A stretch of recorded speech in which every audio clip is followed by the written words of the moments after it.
Kamal operation വീണ്ടും ജീവൻ വച്ചു എന്ന ആശ്വാസകരമായ വാർത്തയാണ് വയനാട്ടിലെ ജനങ്ങളെ സംബന്ധിച്ച് ഈ മണിക്കൂറിൽ മാതൃഭൂമി ന്യൂസ് അവരിലേക്ക് എത്തിക്കുന്നത്. നേരത്തെ നമ്മൾ പ്രധാന വാർത്ത വായിച്ചപ്പോൾ കഴിഞ്ഞ 10 വർഷത്തിനിടെ 54 പേരെ ഈ കാട്ടുമൃഗങ്ങൾ കൊന്നു. അതിൽ 40-ലധികം പേരും കൊല്ലപ്പെട്ടത് ആനകളുടെ ആക്രമണത്തിലാണ്, കാട്ടാനകളുടെ ആക്രമണത്തിലാണ് എന്ന കണക്ക് കേൾക്കുമ്പോൾ തന്നെ അവിടുത്തെ ആളുകളുടെ സ്ഥിതി, ഭീതി എല്ലാം നമുക്ക് മനസ്സിലാകും. ഓപ്പറേഷൻ വീണ്ടും ജീവൻ വച്ചതിൻ്റെ പുതിയ വിവരങ്ങൾ എന്താണ്? രതീഷ്, ഇപ്പോഴും ആ വിവരം തന്നെയാണ് ഔദ്യോഗികമായി അവർ പങ്കുവച്ചിട്ടുള്ളത്. അവിടെ നിന്ന് ആനയുടെ സിഗ്നൽ കിട്ടുന്നു, അങ്ങോട്ട് ആനയെ നേരിട്ട് കണ്ടെത്താനുള്ള ശ്രമങ്ങൾ നടത്തുന്നു എന്നത് തന്നെയാണ് ഔദ്യോഗികമായ വിവരം. പക്ഷേ അതല്ല, ഈ അകത്ത് ഏതാണ്ട് 4 കിലോമീറ്റർ ഈ നമ്മുടെ മാനന്തവാടി മൈസൂർ റോഡിൽ ബാവലി എത്തുന്നതിന് മുൻപ് ഇടതുവശത്തായി 4 കിലോമീറ്ററോളം ഉള്ളിൽ ആനയുടെ സാന്നിധ്യം ഉണ്ട് എന്ന വിവരമാണ് ലഭിക്കുന്നത്. പക്ഷേ ലോറി അങ്ങോട്ട് എത്തുമോ എന്നൊക്കെയുള്ള കാര്യത്തിൽ ഇവിടുത്തുകാരായ ചില ആളുകൾ സംശയം പറയുന്നുണ്ടായിരുന്നു. പക്ഷേ സാധാരണഗതിയിൽ വഴിയൊക്കെ ഒരുക്കി വണ്ടി കൊണ്ടുപോകും. വേണമെങ്കിൽ ഒരു കിടങ്ങ് വരെ നികത്തി മുൻപ് PM2-നെയൊക്കെ മയക്കുവേടി വെക്കുമ്പോൾ നമ്മൾ കണ്ടതാണ്. വനംവകുപ്പിന്റെ ട്രെഞ്ച് ഉണ്ടാകും റോഡരികിൽ, അതടക്കം JCB കൊണ്ടുവന്ന് നികത്തി ലോറി ഉള്ളിലേക്ക് എത്തിച്ചൊക്കെയാണ് അന്ന് PM2-നെ കയറ്റിയത്. അതുപോലെയുള്ള നടപടികളൊക്കെ ഉണ്ടാകും. എന്തായാലും വാഹനം അടുത്തെങ്കിലും എത്തുമെങ്കിൽ, അന്ന് കൃത്യമായ ലൊക്കേഷൻ ആണെങ്കിൽ അവിടെ നിന്ന് മയക്കുവേടി വെക്കാനുള്ള സാധ്യത പരിശോധിക്കും. എന്തായാലും ഇപ്പോൾ എല്ലാവരും ഉണർന്നു പ്രവർത്തിക്കുന്നു. റവന്യൂ ഉദ്യോഗസ്ഥരടക്കം ADM അടക്കമുള്ള ഉന്നത ഉദ്യോഗസ്ഥർ ബാവലി ഭാഗത്തുണ്ട്. മാനന്തവാടി തഹസിൽദാരുണ്ട്, വനംവകുപ്പിന്റെ ഉന്നത ഉദ്യോഗസ്ഥരുണ്ട്, അതുപോലെ പോലീസിനെയും അവിടെ വിന്യസിച്ചിട്ടുണ്ട്. ഇത് വന്യജീവി സങ്കേതത്തിലൂടെ കടന്നു പോകുന്ന പാതയാണ്. ബാവലി എത്തുന്നത് വരെ 2 ഭാഗവും വനമേഖലയാണ്. അത്തരമൊരു മേഖലയിലാണ് ഇപ്പോൾ ഈ ഔദ്യോഗിക വാഹനങ്ങളൊക്കെ നിർത്തിയിരിക്കുന്നത്. അവിടെ നിന്ന് ഉള്ളിലേക്കാണ് ഈ ആനയെ ലൊക്കേറ്റ് ചെയ്തിരിക്കുന്നത്. എന്താണെങ്കിലും മിഷൻ നടക്കുമെന്ന ഒരു പ്രതീക്ഷയിൽ തന്നെയാണ് വനംവകുപ്പ്. ഇപ്പോൾ ഈ ആനയുടെ സിഗ്നൽ കിട്ടിയെന്ന പ്രദേശത്ത് നിന്നും 1-2 കിലോമീറ്റർ പോയാൽ നാഗർഹോള ദേശീയോദ്യാനമാണ്, കർണാടക വനമേഖലയാണ്. പക്ഷേ അങ്ങോട്ട് പോകുന്നതിന് മുൻപ് തന്നെ ആനയെ മയക്കുവെടി വെച്ച് പിടികൂടാനുള്ള ശ്രമമാണ് നടക്കുന്നത്. രതീഷ് പറഞ്ഞതുപോലെ ഏറ്റവും കൂടുതൽ വന്യമൃഗ ആക്രമണമുണ്ടായ ഒരു മേഖലയാണിത്. പ്രത്യേകിച്ച് തിരുനെല്ലി പഞ്ചായത്ത്, ഈ പഞ്ചായത്ത് ഓഫീസ് കാട്ടിക്കുളത്താണ്. ഈ കാട്ടിക്കുളം ബാവലി മേഖലകളൊക്കെ തിരുനെല്ലി പഞ്ചായത്തിൽ പെട്ട സ്ഥലമാണ്. ആ പഞ്ചായത്തിലാണ് കേരളത്തിൽ തന്നെ ഏറ്റവും കൂടുതൽ ആളുകൾ വന്യമൃഗങ്ങളുടെ ആക്രമണത്തിൽ കൊല്ലപ്പെട്ടിരിക്കുന്നത് കഴിഞ്ഞ വർഷങ്ങളിൽ. ഈ വയനാടിൻ്റെ കണക്കിൽ ഏറ്റവും കൂടുതലുള്ളത് ഈ തിരുനെല്ലി പഞ്ചായത്തിൽ നിന്നാണ്. ആ മേഖലയിലാണ് ഇപ്പോഴെന്തായാലും ആനയുടെ സാന്നിധ്യമുള്ളത്. എത്രയും പെട്ടെന്ന് ഈ ആനയെ മയക്കുവെടി വെച്ച് പിടികൂടാൻ കഴിയുമെന്ന പ്രതീക്ഷയിൽ തന്നെയാണ് ആളുകളുള്ളത്. വളരെ പ്രധാനപ്പെട്ട പുതിയ വിവരങ്ങളാണ് കമൽ പങ്കുവയ്ക്കുന്നത്. മിഷൻ വീണ്ടും ഓണായിരിക്കുന്നു. ഉദ്യോഗസ്ഥർ കൂടുതലായ മേഖലയിലുണ്ട്. ബാവലി പ്രദേശത്ത് വനമേഖലയിൽ ആനയുടെ സാന്നിധ്യമുണ്ട്. ഇനി എങ്ങനെയായിരിക്കും അടുത്ത നീക്കങ്ങൾ എന്നതാണ് വളരെ പ്രധാനം. വയനാട്ടിലെ ജനങ്ങളെല്ലാം കാത്തിരിക്കുന്നതും വനംവകുപ്പിൻ്റെ ഭാഗത്തു നിന്നുള്ള ഈ തുടർ നടപടി എന്താണ് എന്നതിൻ്റെ പുതിയ വിവരങ്ങളാണ്. അരുൺ അമർനാഥ് കൂടി നമുക്കൊപ്പം ചേരുന്നുണ്ട്. ആനയെ തളയ്ക്കാൻ കോന്നി സുരേന്ദ്രനും വിക്രമും സൂര്യനും ഭരത്തും ഉൾപ്പെടെയുള്ള കുങ്കിയാനകൾ, 4 കുങ്കിയാനകൾ നേരത്തെ തന്നെ ബാവലിയിൽ തയ്യാറാണ്. അരുൺ, ഈ ബാവലിയിൽ ഈ കുങ്കിയാനകൾ ഉള്ള സ്ഥലത്ത് നിന്ന് അധിക ദൂരെ അല്ലാതെയാണല്ലോ ആനയെ സ്പോട്ട് ചെയ്തിരിക്കുന്നത്. ഈ കുങ്കിത്താവളത്തിൽ നിന്നുള്ള പുതിയ വിവരങ്ങൾ എന്താണ്? ആ മേഖലയിലേക്ക് കൂടുതൽ ഉദ്യോഗസ്ഥർ നേരത്തെ പോയിരുന്നല്ലോ. ഏറ്റവും പുതിയ ദൃശ്യങ്ങൾ ഇപ്പോൾ നമ്മൾ കാണുന്നുണ്ട്. മാതൃഭൂമി ന്യൂസിലൂടെ പ്രേക്ഷകർ കാണുന്ന ഏറ്റവും പുതിയ ദൃശ്യങ്ങളാണ്. ആനയുടെ സിഗ്നൽ ലഭിച്ച വനമേഖലയിൽ വനം ഉദ്യോഗസ്ഥരുടെയും പോലീസിൻ്റെയും റവന്യൂ ഉദ്യോഗസ്ഥരുടെയും ഒക്കെ വാഹനങ്ങൾ നിർത്തിയിട്ടിരിക്കുന്ന ദൃശ്യങ്ങളാണ്. ആ മേഖല കേന്ദ്രീകരിച്ച് വലിയ തോതിൽ വലിയ സജ്ജീകരണങ്ങൾ ഒരുക്കുകയാണ്. അതിൻ്റെ ദൃശ്യങ്ങളാണ് ഇപ്പോൾ പ്രേക്ഷകർ മാതൃഭൂമി ന്യൂസിലൂടെ കാണുന്നത്.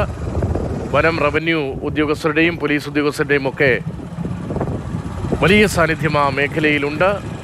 റേഡിയോ കോളർ സിഗ്നൽ നേരത്തെ ലഭിച്ചിരുന്നു. അതിന് പിന്നാലെ ആന അവിടെയുണ്ട് എന്ന സ്ഥിരീകരണം വനം വാച്ചർമാർ നൽകി എന്നതുമാണ് ലഭിക്കുന്ന വിവരം. അതിൻ്റെ അടിസ്ഥാനത്തിൽ അവിടെ ഓപ്പറേഷൻ വീണ്ടും പുനരാരംഭിച്ചിരിക്കുകയാണ്. ആനയെ മയക്കുപിടിച്ച് പിടിക്കുമോ, അതിനുള്ള സാഹചര്യം അവിടെ ഉണ്ടോ, കുങ്കിയാനകളെ എത്തിക്കാൻ കഴിയുന്ന സ്ഥലമാണോ അത്, അവിടേക്ക് വേഗത്തിൽ പാതകളും മറ്റും നിർമ്മിച്ച് ആനയുടെ ഭാഗത്തേക്ക് എത്താൻ കഴിയുമോ, അതിനെ പറ്റിയ അന്തരീക്ഷമാണോ, അതിന് അനുയോജ്യമായ കാലാവസ്ഥയാണോ, അനുയോജ്യമായ ഭൂപ്രകൃതിയാണോ തുടങ്ങിയ കാര്യങ്ങളൊക്കെ പരിഗണിച്ചുകൊണ്ടായിരിക്കും ഈ ഓപ്പറേഷൻ മുന്നോട്ട് പോവുക.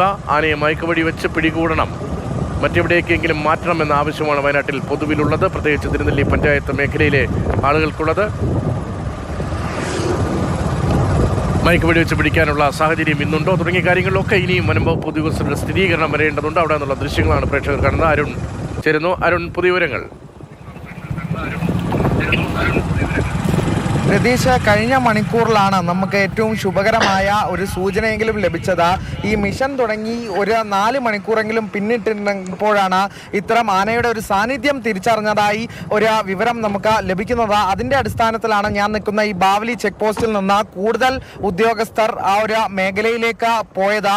നമ്മൾ ദൃശ്യങ്ങളിൽ കണ്ടതാണ്. കുങ്കികൾ എന്തായാലും കോന്നി സുരേന്ദ്രന്റെ നേതൃത്വത്തിലുള്ള കുങ്കി ആനകൾ ഈ ബാവലി ഫോറസ്റ്റ് ഡിപ്പോയിൽ തന്നെ തുടരുന്നുണ്ട്. രതീഷ് നേരത്തെ സൂചിപ്പിച്ചതുപോലെ ആണെങ്കിൽ ഇവിടെ നിന്ന് ഒരു 5 കിലോമീറ്റർ ദൂരമാണ് അങ്ങോട്ടേക്കുള്ളത്. അങ്ങനെയെങ്കിൽ ആദ്യം ഈ മിഷന്റെ എങ്ങനെയാണ് ഇതിന്റെ സാഹചര്യം എന്നൊക്കെ വിലയിരുത്തിയ ശേഷം കുങ്കികളെ ഇങ്ങോട്ടേക്ക് കൊണ്ടുപോകാൻ വലിയ പ്രയാസമില്ലാത്ത ഒരു സാഹചര്യം തന്നെയാണുള്ളത്. പക്ഷേ ഈ വനത്തിന്റെ ഉള്ളിലെ സ്ഥിതി, ആനയെ എവിടെ വെച്ചാണ് പിടികൂടുന്നതെങ്കിൽ, ആനയെ എവിടെ വെച്ചാണ് കണ്ടെത്തുന്നതെങ്കിൽ ഒക്കെയുള്ള കാര്യങ്ങളുണ്ട്. അതൊക്കെ അനുസരിച്ചായിരിക്കും എന്തായാലും കുങ്കികളെ കൊണ്ടുപോകുന്നത് ഉൾപ്പെടെ തീരുമാനിക്കുകയുള്ളൂ. പക്ഷെ ആ ഒരു മേഖലയിലേക്ക് എത്താൻ കുങ്കികൾക്ക് വലിയ പ്രയാസമില്ലാത്ത ഒരു മേഖലയാണ് നിലവിലുള്ളത്. പക്ഷേ ഈ ഉൾവനത്തിലാണെങ്കിലോ അവിടെയുള്ള സാഹചര്യമോ അവിടെയുള്ള തടസ്സങ്ങൾ എന്തെന്ന് ഒക്കെ വിലയിരുത്തിയ ശേഷം മാത്രമേ ഉള്ളൂ എന്തായാലും തുടർ നടപടികളൊക്കെ ആലോചിക്കുകയുള്ളൂ. ഇപ്പോൾ കൂടുതൽ സംഘം ഉദ്യോഗസ്ഥർ, പോലീസും റവന്യൂ വകുപ്പും വനം വകുപ്പും ഉൾപ്പെടെയുള്ള ഉദ്യോഗസ്ഥർ അവിടെ ക്യാമ്പ് ചെയ്യുന്നു എന്നാണ് നമ്മൾ ബാവലി 58 എന്ന പ്രദേശമാണ് ഈ ഞാൻ നിൽക്കുന്ന എക്സൈസ് ചെക്ക് പോസ്റ്റിൽ നിന്നും ഒരു 4 കിലോമീറ്റർ ദൂരെയാണ്. അവിടെ ഉദ്യോഗസ്ഥരുടെ ഒരു വിന്യാസം കാണുന്നുണ്ട്. അതിനുള്ളിലേക്ക് എന്താണ് സംഭവിക്കുന്നത് എന്നതിന്റെ ഒരു വിശദാംശങ്ങൾ ഉദ്യോഗസ്ഥർ കുറച്ച് കഴിഞ്ഞേ അത് പുറത്തുവിടുകയുള്ളൂ. എന്തായാലും മിഷനുമായി ബന്ധപ്പെട്ട ഊർജിതമായുള്ള ഒരു ശ്രമത്തിൽ തന്നെയാണ് വനം വകുപ്പ് ഉദ്യോഗസ്ഥർ എല്ലാം തന്നെ ഉള്ളത്. അത് കേന്ദ്രീകരിച്ച് എന്തായാലും ആനയുടെ സാന്നിധ്യം കണ്ടെത്താൻ അറിഞ്ഞിട്ടുണ്ട്. ഈ മണിക്കൂറിലെ ഏറ്റവും ശുഭകരമായ ഒരു സൂചന വരുന്നു. അത് തന്നെയാണ് അതിൽ. അപ്പോൾ ആ മയക്കുവെടിയിലേക്കൊക്കെ എത്താനുള്ള സാധ്യതയുണ്ടോ?